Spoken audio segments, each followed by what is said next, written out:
Snickers bars are awesome, by the way. So, because it hits all the sugar and the savory and the crunchy and the protein and the fat from peanuts. So if you can't bring something, just get in the habit of stopping every hour, hour and a half, get some food.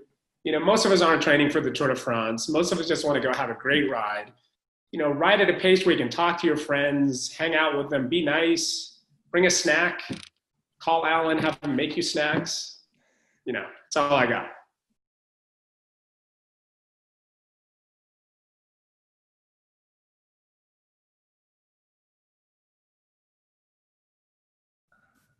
Sweet. Cool. So go ahead, introduce yourself and what you do. Hello, my name is Biju Thomas. I am a chef and food book author, along with one of the early co-founders of Skratch Labs. And I think we're talking about all of those things today. Yes. Oh, and I'm a cyclist. Fantastic. How long have you been a cyclist? Well, I grew up here in Denver. I got my first USA Cycling junior license, I think when I was 15 or 16, so 85 or 86. Started racing, yeah. So started racing local juniors back in the early mid 80s, somewhere in there. Very cool. So how'd you grow into the cooking space, and then kind of like a brief backstory into that, and then pull that into the marriage between food, sports nutrition, and cycling? Yeah. So it actually started at the same time. So I grew up in Lakewood, and oddly enough, there's a handful of other juniors. We were all kind of racing here at the same time, and everyone is still in this sport, connected somehow. And so I started racing around 15 or 16, and at the same time got my first restaurant job where I was washing dishes and prepping and running food. So kind of coincidentally happened at the same time. So I'd always loved food. I loved cooking, come from a big family where everybody cooks and we just obsess about food. And early on, especially being from an Indian family, the food that we eat is so spicy and a lot of rice and a lot of, things that now I know aren't necessarily the best for me specifically. So as a kid, I was always struggling with not only my nutrition, but just how to train, how to perform, how to ride, how to not die on every climb. So I'd always been keenly aware of food, not even taking it as far to call it nutrition. Just at the time, as a teenager, I was like, man, I got to eat something better. I got to eat something different. So it all kind of evolved together for me, from cooking to eating to cycling to working in restaurants. It all started at the same time. Gotcha. And then kind of looking at once you got into with the work that you've done with pro teams and whatnot, like that was, even if you did any background to it, I mean, bars and gels was not the everyday that cyclists had back in the day when they did all the training. So how did that, using like the history and from what was cycling and the nutrition and what you'd eat to now, what's the difference? It's so crazy because when I was growing up, getting into cycling, so back then, I mean, nobody had a coach, nobody had a trainer. There was none of that really happened unless you made it to the national team level or over in Europe, and then you'd have a very arcane European style of coaching. And Eddie B, who used to run the US, or was coach of the USA cycling team way back in the 80s, he had a book out. I believe it was just called the Cycling Bible or something like that. And one of the lines in his book was, well, if you want to be fast, you got to eat fast things. So eat some horse, so those are the sort of things we grew up with. And, you look at sports nutrition, that was really the dark ages, in that there was a lot of science and a lot of emerging research, but none of it was really for us end users. Most of it was very, if you look at sports nutrition books and stuff back in the 80s and 90s, it was all very data heavy and very science heavy. There's really nothing inspirational about it that made normal people want to go home and like, oh, I'm going to try making this, which is really cool, but that's what we grew up with. And then in the mid 80s, Power Bar came out. And that was like mind blowing for all of us growing up, because we'd seen Greg LeMond racing, watch Bernardino and Mosier and all these Europeans racing, and Davis Finney and the 7-Eleven guys. but it was a mystery as to what they were eating, because they could do these phenomenal feats and go out and race these ridiculous speeds and days and days and days of this. And most of us, like, we were dying, an hour into a ride. Like, what are they eating that, what are they doing that is so different from what we're doing? And it turned out it wasn't that they were doing anything really different. It's just they had a lot of support. So they had a lot of people making sure they had enough food, at least once they got to that level. Because there's stories about Bob Roll living in a tent in Belgium by himself, not knowing a soul, and he had to win races to get money to go and eat, So there was that end of the spectrum, but for us here, it was such a mystery. And in the 80s and early 90s, it was all clouded in this really European, kind of very foreign sensibility about how cool it was. Like, everything they did was so cool. So here we had nothing. And then Power Bar came out in the 80s, and my fond memories of, you peel it, take it out of the foil wrap, you could take the bars, cut into chunks and wrap it around your top tube. And just whenever you got hungry, you'd peel a little dusty piece off your top tube and eat it. So when it came out, it was like this magical, mysterious, like amazing thing that was going to cure all the issues of really nutrient dense, high calorie, really portable, and it was stable in different temperatures. So this whole thing was like, holy crap, this is it, we're fixed. But then the first generation of Power Bars and other energy bars that came along, we all who grew up with them realized that they don't really work by themselves. You need to be able to hydrate them. Like even now, like the really concentrated gels and food product, if you only consume that for a couple hours, you're going to have a horrible stomach and you're going to be miserable. You're going to be cramping, you're going to be gassy and bloated. So if you don't have enough water with you to hydrate all of it, you're just making the problem worse. So I started playing with food and different things I could do just right in my early teens, where I was making different things and trying different things. And I'd go buy glucose powder and put it into my drinks, make my own drink mixes. And oddly enough, like friends that I grew up with, and then Alan Lim, who's the founder of Skratch Labs, Alan and I are about the same age. Alan was growing up in California. I'm growing up in Denver. We were essentially both dorking out doing the same things, making our own food, doing our own races. He just went the academic route and I got stuck in kitchens. So I learned how to make the food and actually just kept playing with it. And then I would make it for my teammates and my friends. And then as, we had more and more pro teams starting to emerge out of the US and in particular out of Colorado, I got to be there early on, where I had my hands into helping guys, make lunch, make team meals, make post meals. Nobody was doing that back in the 90s, and I sure as hell wasn't going to get paid to do it. So I just kept doing it, and the teams are happy to have free help, and the riders are happy to take on a free dude who's willing to cook for them for free. So that's kind of how I got back into it and combined both loves and started getting into the pro cycling universe. Free labor is the point. Work for free. So where'd the birth of Skratch Labs come from? So what's the void that Skratch Labs fills? Yeah, so Alan had been working. So Alan also grew up as a cyclist in the 80s. His whole family, his brothers, his cousins, they all ride bikes. And he's a Chinese Filipino kid in California. I'm an Indian kid in Colorado, having very similar kind of life experience. And Alan had always been fascinated with food and all of those things, coming from a big immigrant family as well. And then his PhD is in physiology, where, Alan worked on a lot of things having to do with performance athletes and performance humans in general. And during his studies, he spent a lot of focus on power and power metrics and how to use power, studying power as a better gauge of improving athletic performance. And one thing he kept running up against over and over was, the limitations that we have in everyday life around nutrition, hydration, which ultimately limits your power output that you're going to have, right? So he just spent a lot of time with that. And the two of us met, I want to say like late 2000s, maybe like 2007 or 8.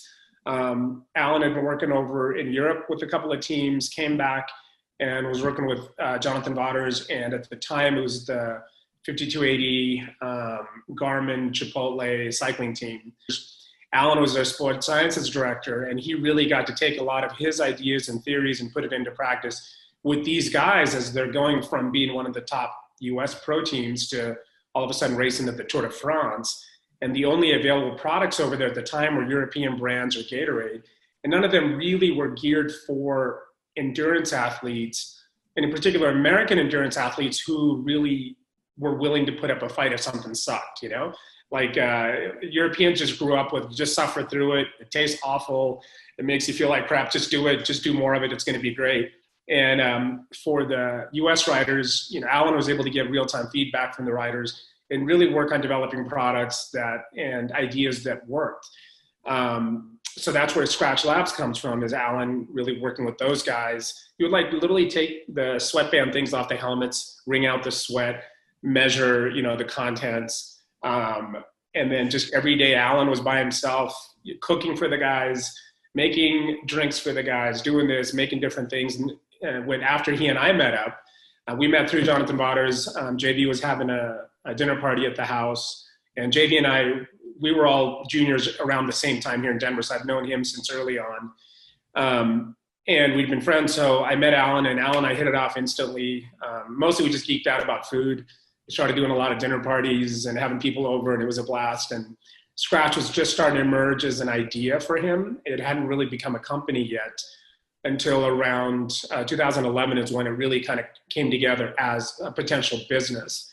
Up until then, he was making products, supplying the US athletes, and then a few friends who were on European teams and going to the Tour de France, just making giant buckets of early stage Skratch, which was at the time called Secret Drink Mix, mixing in paint buckets at the hardware store McGuckins in Boulder and shipping it over to London. And then from there, getting it to the Tour de France riders. And it would just so happen, like a lot of the really big UCI pro guys, from George Bennett, who's, you know, amazing rider from New Zealand, to all the American guys, they were all teenagers who were, a lot of them were riding on the Livestrong team out of Boulder. So we got to grow up with, or watch all these dudes grow up too.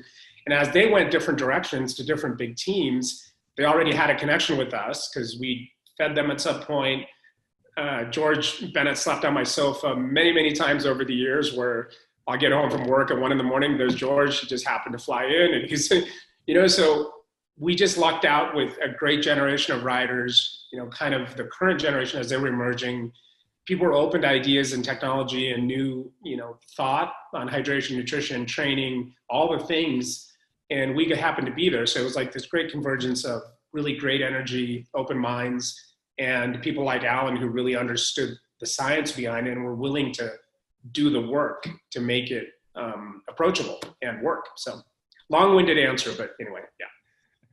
Well, no, it's very fascinating, and it's cool to see how that idea was born through all those years leading up to what we know as Skratch Labs now today. So yeah, it's super cool.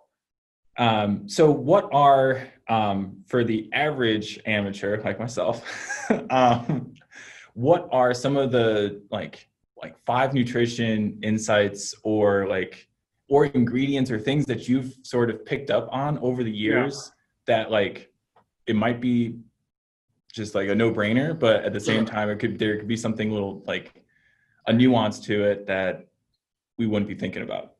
Yeah, there's a lot of that, but I think a lot of it is very, like you said, a lot of it's a no-brainer, in that I think most of us want the solution to be so complicated that, like, obviously I could have never figured that out by myself, right?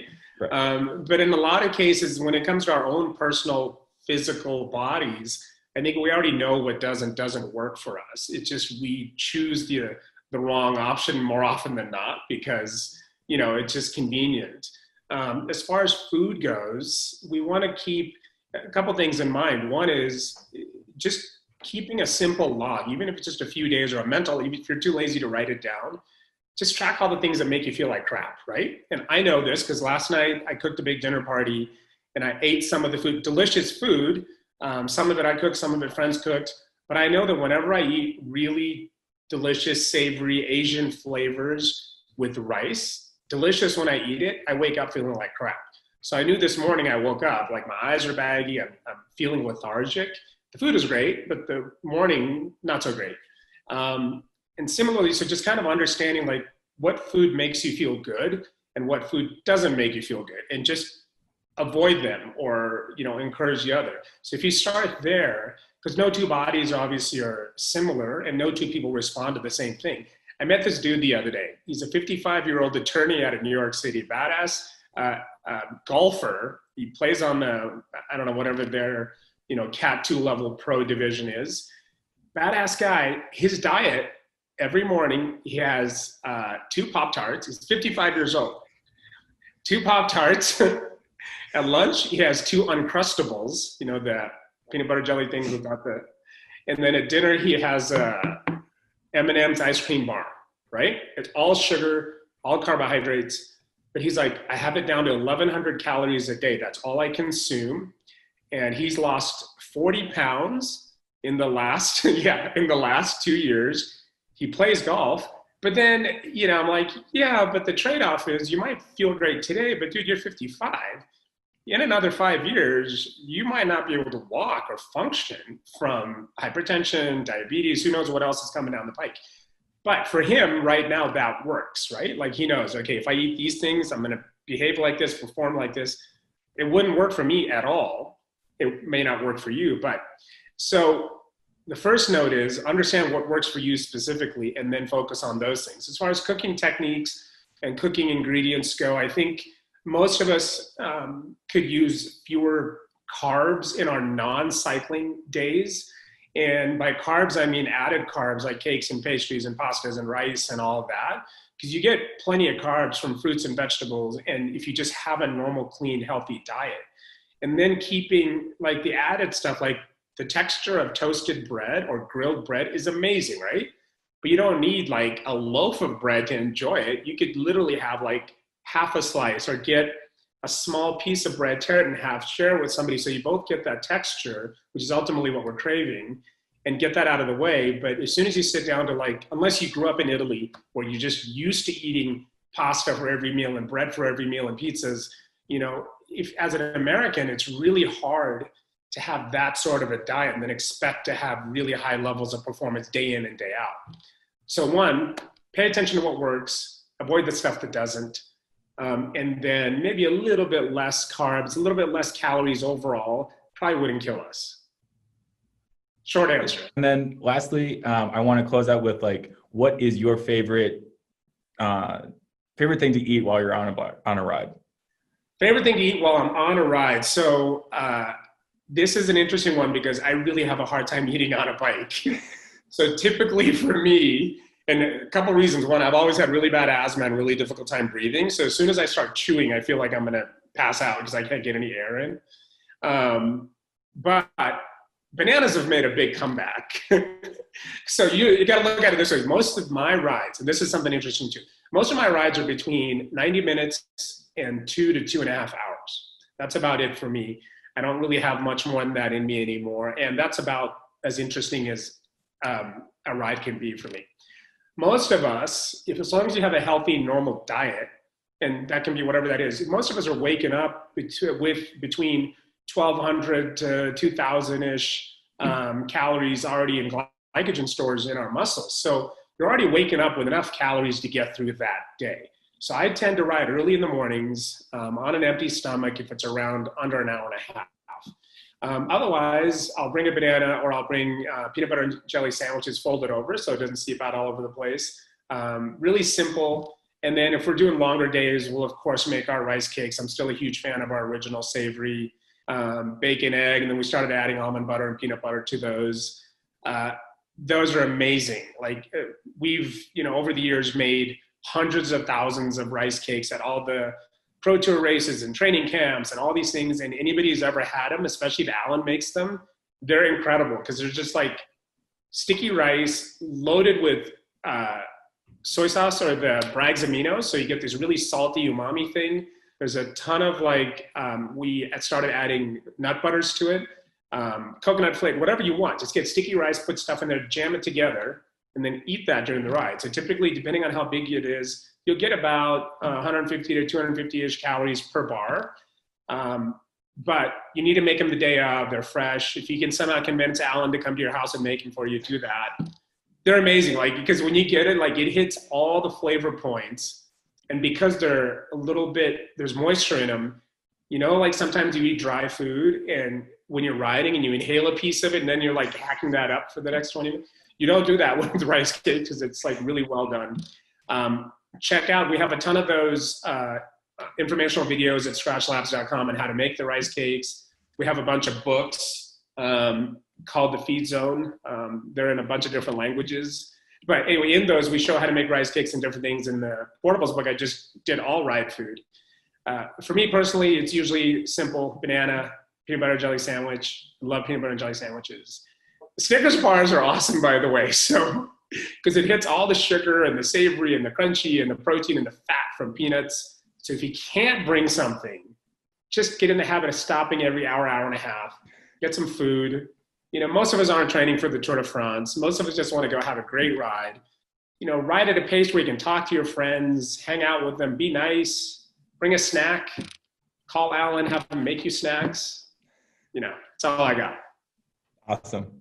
Yeah, and by the way, I'll be cooking more and more. So hopefully I'll start posting cooking videos. People have been asking me for 5 years to post cooking videos. Why don't you do it? I'm like, well, I'm kind of busy. So now that I'm not busy, I'm basically unemployed. So I'm going to start making cooking videos and sharing to the cycling and endurance sports world in the next couple of weeks. Awesome. Very cool. Well, I really appreciate your time. I hope you enjoyed your time on this, and I will definitely be up in Denver sometime soon at one of your places. Awesome. So. Yeah, but thank you so much. Yeah, this is fun. I love talking about it. I just haven't done it enough in a while. Definitely excited to get out there and share what I do know. Say hi to Rob for me, T Martini. When Tim ever makes it back over there, say hi to him for me. Will do. Tim FaceTimes me at 6 a.m. for no reason most days. It's not cool. No, it's not cool. Tim. Thank you, man. Thanks so much for doing this, and have a lovely day. Thank you. You as well. Cheers.